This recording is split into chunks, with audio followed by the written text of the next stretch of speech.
Hello students, welcome to today's lecture series on ACT 214 Project Finance Study Section 1. The title of today's topic is Project Financing Innovation.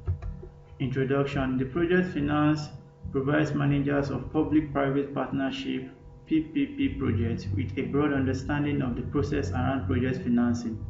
Although the responsibility for arranging project financing lies with the private sector participants, all stakeholders must understand the process when evaluating the value for money conditions set out in the Treasury regulations on PPP projects.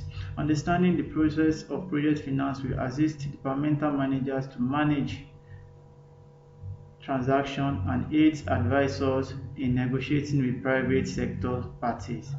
The purpose of this study section is to provide an overview for project financing, the key features which distinguish it from other methods of financing, and little history about project finance. Outline of study section 1. When you have studied this section, you should be able to explain what you understand by project finance. 2. Identify various determinants of projects. 3. Describe the main advantages and disadvantages of project finance. 4. Enumerate and discuss obstacles to good project development in Nigeria. Definition of project finance. Project financing is an innovative and timely financing technique that has been used to fund large-scale natural resource projects, from pipelines and refineries to electric generating facilities and hydroelectric projects. The term project finance is used mostly by entrepreneurs, bankers, and authors to describe a range of financing arrangements. Project financing discipline includes understanding the rationale for project financing, how to prepare the financial plan, assess the risk, define the financing mix, and raise the funds. In addition, one must understand the cogent analysis of why some project financing plans are succeeded while others have failed. Project finance is finance for a particular project, such as mine, toll roads, railways, pipeline, power stations, hospitals, or prison, which is repaid from the cash flow of that project. Project finance is different from traditional forms of finance because the financier principally looks to the assets and revenue of the project in order to secure and service the loan. Ingredients and determinants of a project. The economist summarizes the technical aspects of a production process by the production functions, which is a technical relationship between the combination of capital, labor, and natural resources and the resulting output. Bryce, 1960, splits the investigation of the technical aspects of a project into two parts, namely the technical requirements study (TRS) and the technical feasibility studies. The economist in its theoretical construction assumes that the firm is technically efficient, that is, the greatest amount of output is produced from any given combination of inputs.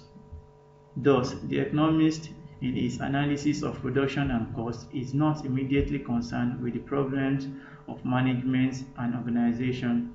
Although there are different kinds of labor, natural resources, and capital equipment used by the firm, the economist assumes that there is only one kind of each of these inputs in order to isolate the essential aspects of production theory.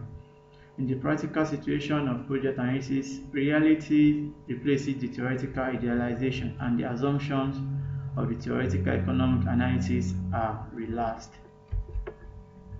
The technical requirement study.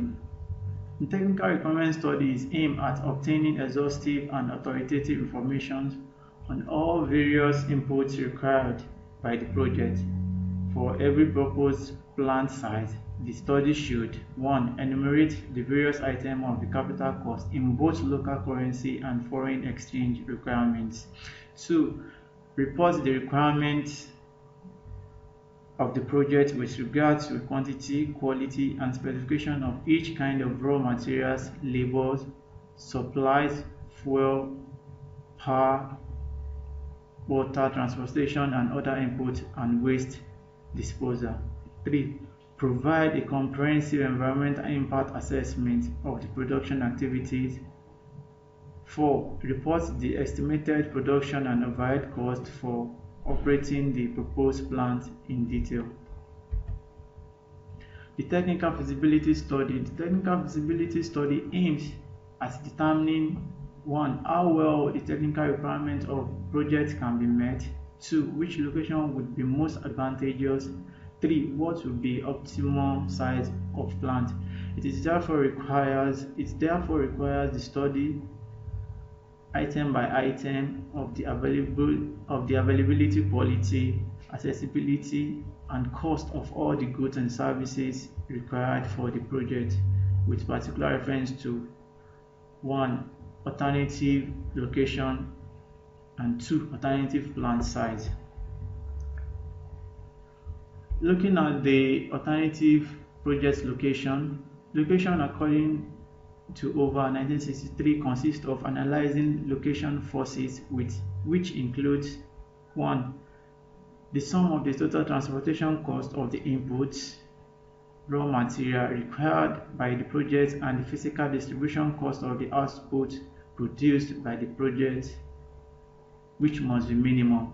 2. The availability and relative cost of resources inputs, which must yield minimum production or processing cost.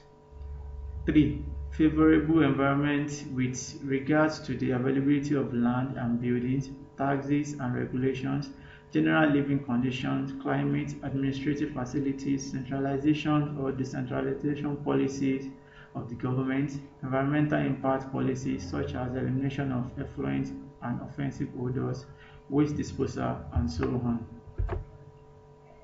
The best location is that in which the resultant of these forces produces the maximum profit or minimum cost. These forces are the influence of transportation cost on choice of location, factors influencing location near sources of raw material. 3. Factors including location near the market. Factors influencing location near the market. 4. Factors influencing location at an intermediate point. 5. Influence of production or processing cost on location. And lastly, project size and location distribution cost.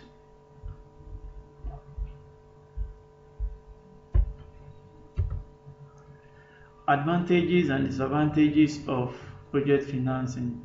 The advantages of project finances are non-recourse, maximize leverage, off-balance sheet treatment, and lastly, maximize tax benefit. Explaining these advantages one after the other, starting with non-recourse. A typical project financing involves a loan to enable the sponsor to construct a project where the loan is completely non-recourse to the sponsor. That is, the sponsor has no obligation to make payments on the project's loan if revenues generated by the project are insufficient to cover the principal and the interest payment on the loan. In order to minimize the risk associated with non-recourse loan, a lender typically will require indirect credit support in the form of guarantees, warranties, and other covenants from the sponsor, its affiliates, and other third parties involved in the projects. The second advantage is that it maximizes leverage. In project financing, the sponsor typically seeks to finance the cost of development and construction of the project on a highly leveraged basis. Frequently, such costs are financed using 8 to 10% debt. High leverage in non-recourse project financing permits a sponsor to put less in funds at risk, permit a sponsor to finance the project without diluting its equity investment in the project, and in certain circumstances also may permit reductions in the cost of capital by substituting lower cost, tax deductible interest for higher cost, taxable return on equity.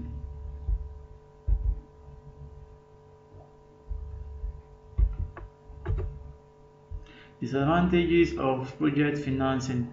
Project financing is extremely complex. It may take a much longer period of time to structure, negotiate, and document a project financing than a traditional financing, and the legal fees and related costs associated with a project financing can be very high because the risk assumed by lenders may be greater in a non-recourse project financing than in a more traditional financing. The cost of capital may be greater than with a traditional financing.